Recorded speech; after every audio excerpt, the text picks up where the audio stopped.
তারা বিরোধী দল হোক, শিবির হোক, বড় বড় নেতা, এই পরিকল্পনা তাদের আগেই ছিল।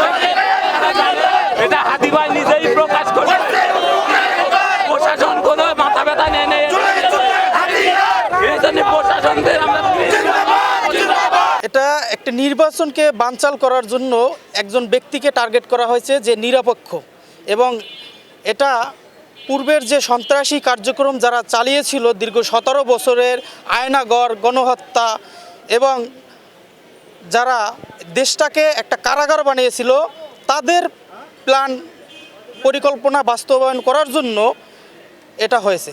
এটার সাথে আইন শৃঙ্খলা বাহিনী জড়িত আছে কি না সেটাও আমাদের খতিয়ে দেখতে হবে, এটাও আমরা এড়াতে পারি না। কারণ আমাদের দেশের বড় একটা ডিজিএফআই যেটা নিয়ন্ত্রণ করে আইন শৃঙ্খলা বাহিনী এবং গোয়েন্দা সংস্থার অন্যতম একটা জায়গা, কিন্তু তাদের চোখ ফাঁকি দিয়ে এভাবে একটা নিরপেক্ষ এবং ফেস ভ্যালু যারা গণতন্ত্রের সাধারণ মানুষের কথা যে বলে তাকে হত্যা করে, হত্যার উদ্দেশ্যে গুলি করে, কিন্তু তাদের চোখ এড়িয়ে যাওয়ার তো কথা না। অবশ্যই তাদের নলেজে থাকার কথা, যেটা উপদেষ্টা ফারুকী সাহেব প্রকাশ করেছে যে তাদের কাছে 50 জনের একটা লিস্ট এসেছে, তাহলে তারা কেন প্রকাশ করে না, এবং যাদের লিস্ট এসেছে তাদের কেন নিরাপত্তা দিতে তারা ব্যর্থ হয়েছে। তাহলে তারা ব্যর্থ হয়েছে, এবং তারা যদি ব্যর্থ হয়ে যায় তাহলে আমাদেরকে বলুক, আমরা বিপ্লবী সরকার গঠন করি। জনগণ কেন এটার হত্যার বুলি হবে? এ দেশ কেন ক্ষতিগ্রস্ত হবে? আপনাদের ব্যক্তির জন্য দেশের ক্ষতি তো আপনারা করতে পারেন না। আপনারা বলেন তাহলে সাধারণ পরিষদ গঠন করা হোক, সাধারণ পরিষদ পরে জনগণের বিপ্লবী সরকার গঠন করা হোক, কিন্তু তা না করে আপনারা একটা ঘটনা ঘটে যাওয়ার পরে আপনারা একটা বিবৃতি দেবেন দায় সারা। এ বিবৃতি তো আমরা মানব না। একজন সাধারণ মানুষ যেখানে নিরাপদ নয়, সেখানে জনগণ নিরাপদ নয়, সেখানে একটা ক্ষমতাসীন দলের কাছে যদি আমরা এখনও যদি আমরা জিম্মি হয়ে থাকি, তাহলে তো সাধারণ মানুষ তো আপনাদের কাছে নিরাপত্তা পাচ্ছে না। সামনে নির্বাচন, তফসিল ঘোষণা করছেন, কিন্তু এই ধরনের প্রত্যাশা তো আমরা করি নাই তাদের কাছে। সেক্ষেত্রে আপনারা স্বীকার করেন, আপনাদের ভুলগুলো জাতির সামনে তুলে ধরেন।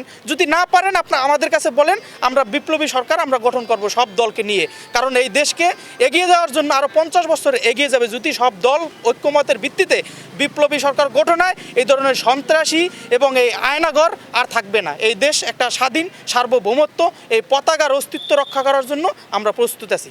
আসলে বাংলাদেশে বর্তমানে আমরা বিগত সময় যেটা দেখেছি যে সরকারের বিরুদ্ধে যদি কোনো অন্য দল নির্বাচনে দাঁড়াইতো, তাহলে তাকে বিভিন্নভাবে বিভিন্ন কৌশলে তাদের পক্ষে নেওয়ার জন্য চেষ্টা করত, বা তাকে আপনার মাইনাস করে দেওয়ার জন্য চেষ্টা করত। আসলে এত মায়ের বুক খালি হওয়ার পরও এত সন্তান এখন পর্যন্ত মায়ের বিভিন্ন হসপিটালে কাতরাচ্ছে, তাদের ঘাও শুকানোর আগে আমাদের দেশে নির্বাচন হচ্ছে। তো নির্বাচন হচ্ছে, আমরা নির্বাচনকে ওয়েলকাম জানাই, কিন্তু এইভাবে ওয়েলকাম জানাই না যে আজ একজন স্বতন্ত্র প্রার্থী যে দেশের মানুষের কথা বলে, জনগণের কথা বলে, মানুষের মনের কথা বলে, মানুষের অধিকারের কথা তুলে ধরে, আজ তার উপরে হামলা। এটা আসলে অত্যন্ত দুঃখজনক, এবং কি এটা এইভাবে যদি চলতে থাকে তাহলে আমি মনে করি যে আমার ব্যক্তিগত মতামত যে এইভাবে নির্বাচন দেওয়া ঠিক হবে না। নির্বাচন দিতে হলে আগে এই যে এতগুলা থানার অস্ত্র লুট হয়েছে, এতগুলা বুলেট লুট হয়েছে, এগুলো এখন পর্যন্ত উদ্ধার কি করতে পারছে কিনা সরকার, আমার মনে হয় না। তো আমি সরকারের কাছে একটাই আবেদন করব যে আপনারা যদি সুস্থ নির্বাচন দিতে হয়, সমস্ত অস্ত্রগুলো আগে, বৈধ যে অস্ত্রগুলো লুট হয়েছে এই অস্ত্রগুলো আপনারা উদ্ধার করেন। উদ্ধার করে যে একটা সন্ত্রাসী বাহিনী আছে, এটা তো অন্য দেশের বাহিনী না। আর এটা তো এরকম না যে আজকে যে হাদিবের উপরে গুলি করে সে অন্য দেশে চলে যেতে পারছে, এরকমও না। সে তো দেশে আছে, তাকে প্রশাসন যদি চায় 3 ঘন্টা যদি সময় দেয়, প্রশাসন ধরতে তাকে লাগবে মাত্র 30 মিনিট।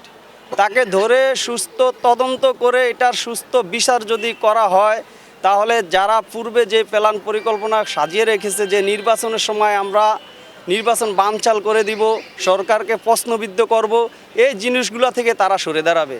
আর যদি সরকার এই কাজগুলো করতে না পারে, অস্ত্র উদ্ধার করতে না পারে, এই সন্ত্রাসীদেরকে বিচারের আওতায় আনতে না পারে, তাহলে দিন দিন এটার সিরিয়াল বাড়তে থাকবে। আজ আপনারা দেখেন, এই দেশকে যখন স্বাধীন করেছে, এই বাচ্চা ছেলে আমাদের মতো মায়ের সন্তানেরা রাস্তায় নেমে এই দেশকে স্বাধীন করেছে করেছে যে তারা তাদের নিজের স্বার্থে করে না, এই দেশের সবার মানুষের অধিকারের জন্যই করেছে। তো সেই ক্ষেত্রে আমি মনে করি যে যদি কোনো দেশে কোনো বিপ্লবী থাকে তাকে আরও সরকার হেল্প করে, তার সাহস বাড়িয়ে দিয়ে, তাকে আরও ভালো মূল্যায়ন জায়গায় নিয়ে তাকে দেশ পরিচালনা করার জন্য সুযোগ করে দেওয়া। কিন্তু আমাদের দেশে তা দেখতেছি উল্টাটা। আমাদের দেশে হচ্ছে কি যে বিপ্লবী হয় তাকেই দমিয়ে দেওয়া হয়। আমরা পিলখানার ঘটনা দিয়েই বুঝতে পারতেছি যে দেশপ্রেমিক যেসব সেনা সদস্যগুলো ছিল, দেশপ্রেমিক যেসব বিডিআরের অফিসাররা ছিল, তাদেরকে হত্যা করে দেওয়া হয়েছে। আজ সেই উদ্দেশ্য নিয়েই এখন বর্তমানে যেসব বিপ্লবীরা আছে, যারা দেশের কথা বলে, দেশের মানুষের কথা বলে, তাদেরকে টার্গেট করে এখন আবার ওই একই কায়দায় সব চলতেছে। এভাবে যদি চলতে দেওয়া হয়, আজকে আমার উপরে, কালকে আপনার উপরে একই সিস্টেমে চলবে। আর আরেকটা জিনিস আপনারা লক্ষ্য করে দেখেন যে প্রত্যেকটা ঘটনা বিপিন নূর ভাইয়ের উপরে যে ঘটনাটা ঘটেছে তাকেও সম্পূর্ণ মাথায় আঘাত করা হয়েছে। আজকে হাদি ভাইয়ের উপরে যে ঘটনাটা ঘটেছে তাকেও মাথার ভিতরে আঘাত করা হয়েছে। আমরা জুলাই আগস্টের আন্দোলনেও দেখেছি প্রত্যেকটা টার্গেট প্রত্যেকটা মানুষের বেশিরভাগই ছিল বুকের উপরে, মাথায়, চোখে, কানে, এইভাবে ছিল, পায়ের নিচে কোনো ছিল না। এইভাবে যদি চলতে থাকে তাহলে একটা দেশে এইভাবে নির্বাচন হতে পারে না। আমি চাই সংস্কার করে তারপরে নির্বাচন হোক। আর যদি সংস্কার এই অন্তর্বর্তীকালীন সরকার করতে না পারে তাহলে সমস্ত দলকে ডেকে সমস্ত দল মিলে একটি জাতীয় ঐক্য সরকার গঠন করে তারপরে একটা সিদ্ধান্ত নিয়ে দেশের জনগণকে স্বস্তিতে রাখুক। দেশের জনগণ এখন আতঙ্কে আছে, তাদের এই আতঙ্ক কাটিয়ে দেওয়া হোক, আমাদের এই আতঙ্ককে কাটিয়ে দেওয়া হোক। আমরা এখন রাস্তায় চলতে আমাদের নিরাপত্তাহীন কোনোভাবেই না। কারণ হাদি আমি আগেই বলেছি, হাদি কোনো রাজনৈতিক পার্সন নয়। হাদি জাস্ট একটা প্ল্যাটফর্ম। সে সবার কথা বলে, সবার ভুলগুলো সে তুলে ধরে, সে আমার ভুল তুলে ধরে, আরেকজনের ভুল তুলে ধরে। সে তো কোনো রাজনৈতিক ব্যক্তি না, তার সাথে আমার শত্রু নেই। কিন্তু তাকেই যদি হত্যা করা হয় তাহলে কেউ তো নিরাপদ নয়। আরেকজন সে বলবে না, সে বলবে আমি যদি হাদির মতো লোক, নিরপেক্ষ ব্যক্তি যদি নিরাপদ না থাকে তাহলে আমি সাধারণ মানুষ তো নিরাপদ না। সাধারণ মানুষ কথা বলতে পারবে না, আগের মতো হয়ে যাবে। তাহলে কারা এটা জিম্মি করে রাখছে? এবং আমাদের যে প্রশাসনের যে অন্যতম গোয়েন্দা সংস্থা ডিজিএফআই, এনএসআই, তারা কি করছে? আসলে তাদের ভূমিকা কি তারা কি জানে না? অবশ্যই জানে। তারা প্রকাশ করুক, তাদের যে এলিগেশন আছে তারা বলুক জনগণের সাথে। তাহলে তারা যদি প্রকাশ না করে আমরা বুঝবো তারা দেশের বাংলাদেশের স্বাধীন ভূমির সাথে তারা প্রতারণা করছে। এই প্রতারণার জন্য তাদের বিচারের আওতায় আনা উচিত। আইনের যে সংস্কার হওয়ার কথা ছিল, সে সংস্কার কি আদৌ হয়েছে? আইন উপদেষ্টার কাছে আমার প্রশ্ন যে আপনি যে আইনের কি সংস্কার করেছেন এবং প্রশাসনের যে সংস্কার করার কথা ছিল আপনারা কতদূর করতে পারছেন? যদি আইন এবং প্রশাসন দুটা যদি শক্তিশালী কাঠামো থাকে তাহলে আজকে এই পরিস্থিতি আমরা দেখতে পেতাম না। তাহলে আজকে আরেকদিন যে অন্য কেউ হবে না, এর ভুক্তভোগী আরেকজন হবে যে 50 জনের লিস্টের কথা বলছে, তাহলে আমরা তো শঙ্কিত। এবং শুধু তাদের না, এটার সাথে এবং বিদেশি কোনো ষড়যন্ত্র আছে কি না এবং তাও প্রকাশ করতে হবে। শুধু একজন না, অন্য দেশের কোনো হাত আছে কিনা এবং গোয়েন্দা সংস্কারের কোনো বাহিনীর যোগসূত্র আছে কিনা সেটা বের করা উচিত। কারণ সামনে একটা দেশ পরিবর্তনের জন্য যে নির্বাচনের মাধ্যমে জনগণ একটা স্বাধীনভাবে যে কথা বলা এবং স্বাধীনভাবে যে বেঁচে থাকবে এই দেশকে, সেই প্রত্যাশার জায়গা থেকে জনগণের এটাই চাওয়া পাওয়া। বানচালের চেষ্টা চলছে কিনা, আদির উপরে হামলা কি পরিমাণ হয়? আমরা আসলে নির্বাচন যেটা এখন দেখতেছি যে নির্বাচনটা সম্ভবত বানচালের জন্য এটা করা হচ্ছে, হয়তো কোনো এজেন্ডা বাস্তবায়নের জন্য এই কাজ করতেছে।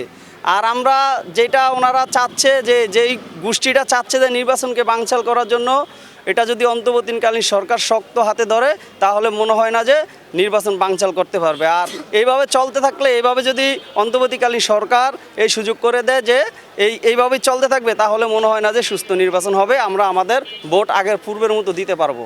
আমরা কেন্দ্রে যেতে পারবো না এইভাবে যদি হয়, কারণ কেন্দ্রে গেলে আমাদেরকে পিছন থেকে গুলি করে দেওয়া হবে। আমরা তো আমাদের জীবন এইভাবে দিতে চাই না। এই পরিস্থিতিতে মানুষ কেন্দ্রে গিয়ে ভোট দিবে কিনা? আমার কাছে যেটা মনে হচ্ছে, আমি নিজে যেটা মনে করতেছি যে আমি এখন এই হাদি ভাইয়ের উপরে ঘটনার পরে আমি মনে হয় না যে কেন্দ্রে গিয়ে ভোট দিতে পারবো। এটা আমার ভিতরেই আমার একটা ভয় ঢুকে গেছে যে আজকে এরকম বিপ্লবীর উপরে ঘটনা ঘটছে, কালকে আমার উপরের যে ঘটবো না এমন কোনো কথা না। তো সেই ক্ষেত্রে এভাবে নির্বাচনে ভোট অংশগ্রহণ অনেকেই কমিয়ে দিবে যাওয়া পূর্বের ন্যায়। আগের মতো ভোট কেন্দ্রে যাবে না? আগের মতো ভোট কেন্দ্রে না যাওয়ার সম্ভাবনাই অনেকটা বেশি, যা বোঝা যাচ্ছে এখনকার ঘটনায়। কারণ কেউ চাইবে না যে কারো জীবন সে নিজ দ্বিধায় দিয়ে দেক। এত কিছু দেখার পরও কেউ চাইবে না যে তার জীবন সে বিসর্জন করে দেবে।